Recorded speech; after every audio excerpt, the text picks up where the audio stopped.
Hello, everyone. Thank you for tuning in and for watching this video. I have something really interesting to share today from the American Aboriginals vault, if you will.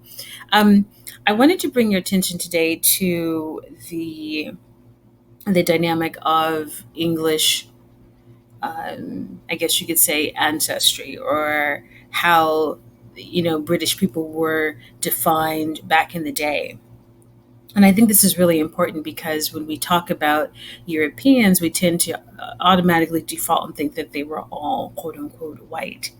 But I wanted to share this with you guys today because I want to show you that not only was England very diverse, but it was diverse with melanated people. And I want to show you how they were described back in newspapers of the day. And as you can see, this is the Newcastle Weekly Courant, published in England, and the date of this particular publication is July 4th, 1789, right? And we have here a call for the Northumberland Regiment of Militia. And this particular ad, or I guess you could say article, was for men who promised to join the militia but didn't show up, basically. So, as you can see here, it says the following list is published of those who have not joined and who have absented themselves from the regiment during the time it was embodied at Alnwick. And the usual reward of 20 shillings is hereby offered to any, let's see, person who shall apprehend and lodge any of the following men in any of His Majesty's goals, etc., etc., etc. So, as you can see here, there's a list of men who they are looking for, basically. And I want to draw your attention to this section here called complexion. As you can see here, these men are described by their skin tones, which range from swarthy to fair to ruddy to pale to swarthy again and to fair, right? I really want to bring that to your attention because I think a lot of times people think, oh, well, all the Europeans or those particularly from England were all white. Well, as you can see here, for instance, the first name here is John Brown. He's 27. His height is 5'5". Before joining the militia or being asked to join the militia, he was a hairdresser from Hexham. His complexion is swarthy, his hair is brown, and his eyes are brown, right? So here we also have a John Gray, 44, 5'7". He was a blacksmith from Newburn, swarthy, black hair, black eyes. And then here we have a Walter Turnbull. I think it's 26.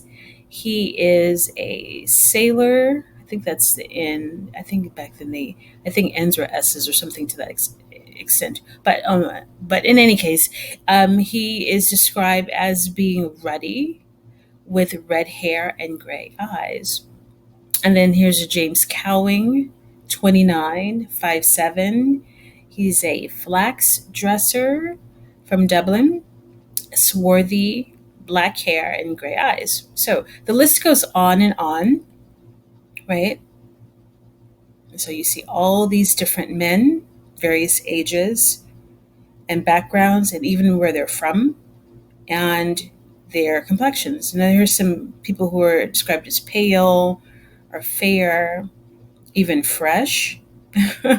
Interesting, right? Yes. So, this is just one example to help each of you in your research as you begin to do deep dives on some of these conversations, because I think it's really important that we go by not just what we've been told or read in history books, but to go deeper and to go to other sources to get information as well. And because some of this stuff was not necessarily published or written about in history books.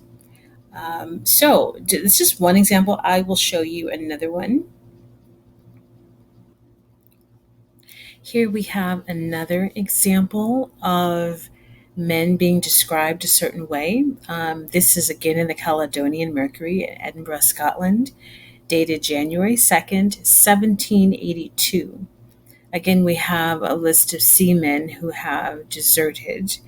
Um, Again, what you'll see here is a list of men and how they were described. Yep, we have one here is fair complexion, brown complexion.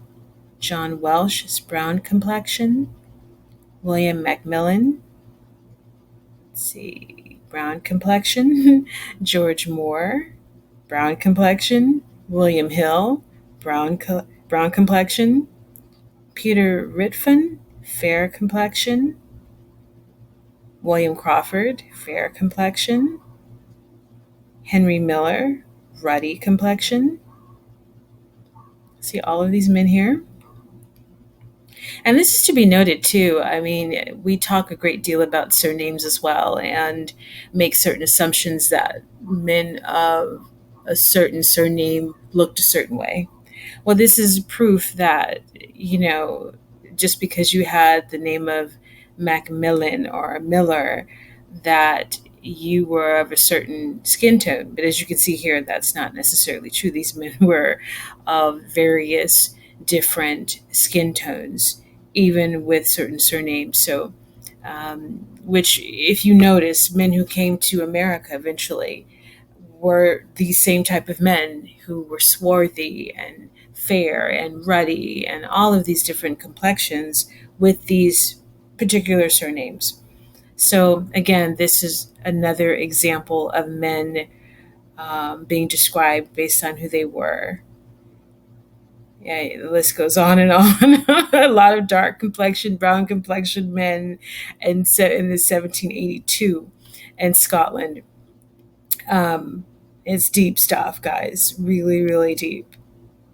Look at this. Charles Lamont, dark complexion.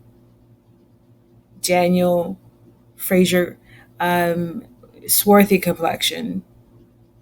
Thomas Madden, swarthy complexion. And the list goes on and on. This is a very extensive list, as you can see. But another example. Yep.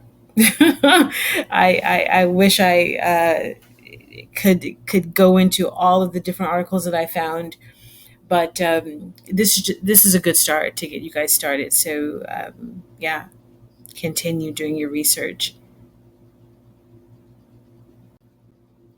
So again, we are looking at another list of men who have deserted. This is in another publication. As you see, this is from the Caledonian Mercury in Edinburgh, Scotland, dated May 23rd, 1778.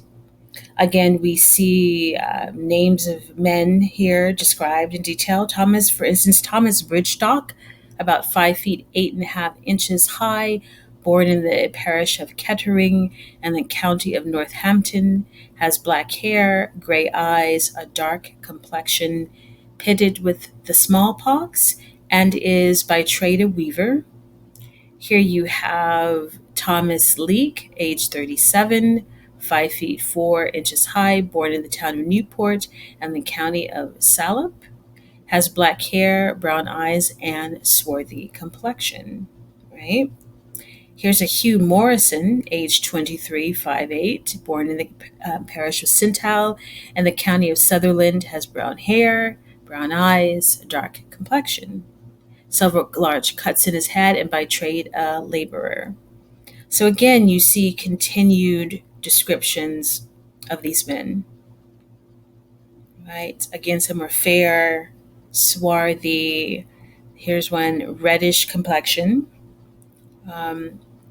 Fair complexion, fair, swarthy, with gray eyes. So it's really, really interesting to see what these men might have looked like back in the day when we didn't really have a lot of, I guess you can say, portraits of these type of men, because men from this particular class and background probably could not afford someone to take a portrait of them.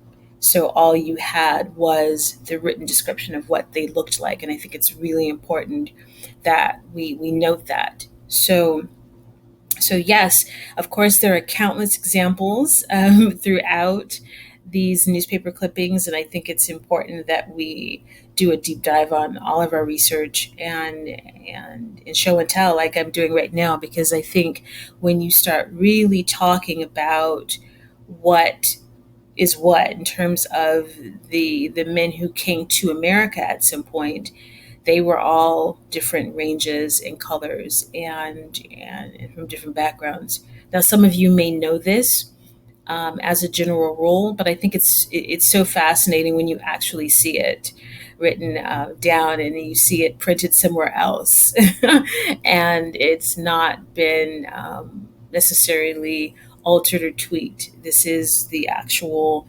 newspaper. So I just wanted to put that bug in your guys' ear, and I'll be sharing more of my research as I go. Always interesting things I'm finding. So, yes, continue on your journey doing research and finding more information. And we'll definitely be sharing that from American Aboriginals, right? So, please like and subscribe and share this video to show others what you found and discovered. So, thank you guys so much for checking this out, and I'll talk to you soon.